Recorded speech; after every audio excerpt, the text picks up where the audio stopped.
کبھی کبھی ہم اتنا زیادہ سوچنے لگتے ہیں کہ خود کو ہی کھو بیٹھتے ہیں۔ ایک بات کو بار بار دہراتے ہیں، اس کا ہر پہلو سوچتے ہیں، اس پر شک کرتے ہیں، اس سے خوفزدہ ہوتے ہیں۔ اسی کا نام ہے اوور تھنکنگ۔ اوور تھنکنگ نہ صرف ہمیں ذہنی طور پر تھکا دیتا ہے، بلکہ جسمانی طور پر بھی ہم کمزور ہو جاتے ہیں۔ دل بھاری ہو جاتا ہے، نیند اڑ جاتی ہے اور چہرے پر عجیب سا بوجھ نظر آنے لگتا ہے۔ کئی بار ہم دل سے ہنسنا چاہتے ہیں، لیکن دماغ پیچھے سے کہتا ہے، رک جا، کچھ ٹھیک نہیں لگ رہا۔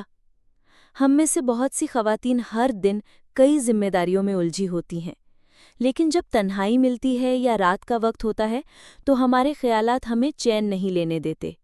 ماضی کی باتیں، مستقبل کی فکریں، رشتوں کے مسائل، خود پر شک، سب کچھ دماغ پر چھا جاتا ہے۔ لیکن سوال یہ ہے کہ کیا ہم ہمیشہ یوں ہی چلتی رہیں گی؟ کیا ہم نے زندگی کو صرف سوچنے میں گزارنا ہے، یا ہم واقعی بہتر، پرسکون اور مطمئن زندگی کی طرف قدم بڑھانا چاہتی ہیں؟ اوور تھنکنگ کا سب سے پہلا علاج ہے اپنے آپ سے ایک سوال پوچھنا: کیا یہ بات میرے اختیار میں ہے؟ اگر جواب ہاں میں ہو تو عمل کرو، اگر جواب نہیں میں ہو تو اللہ پر چھوڑ دو۔ بس یہ ایک جملہ دل کا بوجھ ہلکا کر دیتا ہے۔ دوسرا حل، سوچنے کے بجائے لکھنا۔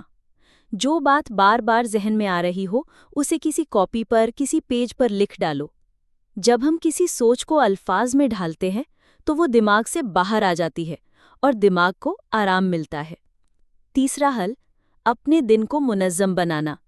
اوور تھنکنگ زیادہ تر تب ہوتی ہے جب ہمارا وقت خالی ہوتا ہے یا دماغ بنا سمت کے بھٹک رہا ہوتا ہے۔ اپنے دن کا ایک معمول بنائیں۔ کیا کرنا ہے، کب کرنا ہے، کس کو کال کرنی ہے، کیا پڑھنا ہے، یہ سب طے ہو تو دماغ میں کم الجھن رہتی ہے۔ چوتھا علاج، ذکر اور دعا سے تعلق مضبوط کریں۔ جب ہم بار بار سوچتے ہیں تو دل بے چین ہوتا ہے، اور اس بے چینی کا سب سے پکا علاج اللہ کا ذکر ہے۔ کبھی دل ہی دل میں حسبی اللہ پڑھیں، کبھی سورہ الناس اور سورہ فلق پڑھ لیں، کبھی بس آنکھیں بند کر کے دل میں اللہ کو پکاریں۔ پانچواں قدم، خود کو وقت دیں۔ اپنے ساتھ نرمی اختیار کریں۔ خود کو کوسنے کے بجائے تسلی دیں۔ یہ سوچنا بند کریں کہ آپ ناکام ہو گئی ہیں یا آپ میں کمی ہے۔ ہر عورت کا دل نرم ہوتا ہے، وہ سوچتی ہے کیونکہ وہ فکر مند ہوتی ہے، لیکن ضرورت اس بات کی ہے کہ ہم اپنی فکر کو فائدے مند سوچ میں بدلیں، فضول تجزیے میں نہیں۔ چھٹا علاج، صحبت پر دھیان دیں۔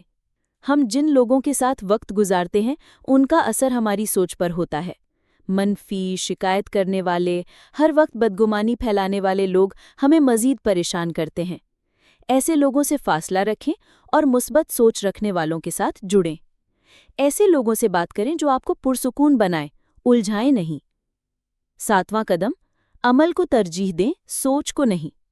کئی بار ہمیں لگتا ہے کہ پہلے سوچ لوں پھر عمل کروں، لیکن سچ یہ ہے کہ جتنا ہم سوچتے رہتے ہیں اتنا ہی ہم عمل سے دور ہوتے جاتے ہیں۔ تو چاہے وہ کوئی چھوٹا سا کام ہو، ایک فون کال، ایک صفائی، ایک واک، اٹھیں اور بس کر ڈالیں۔ عمل سوچ کو پیچھے چھوڑ دیتا ہے۔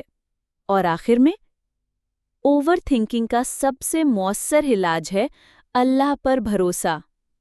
جو دلوں کا حال جانتا ہے، جو ہر شے پر قدرت رکھتا ہے، جو کسی کو بھی بے مقصد پریشان نہیں کرتا، جب وہ آپ کا رب ہے تو پھر بار بار سوچنے کی، خود کو تھکانے کی کیا ضرورت؟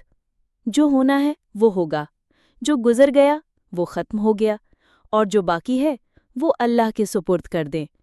یقین مانیں، جب آپ سوچنے سے زیادہ اللہ سے جڑنے لگیں گی تو سکون خود چل کر آپ کے دل میں آ جائے گا۔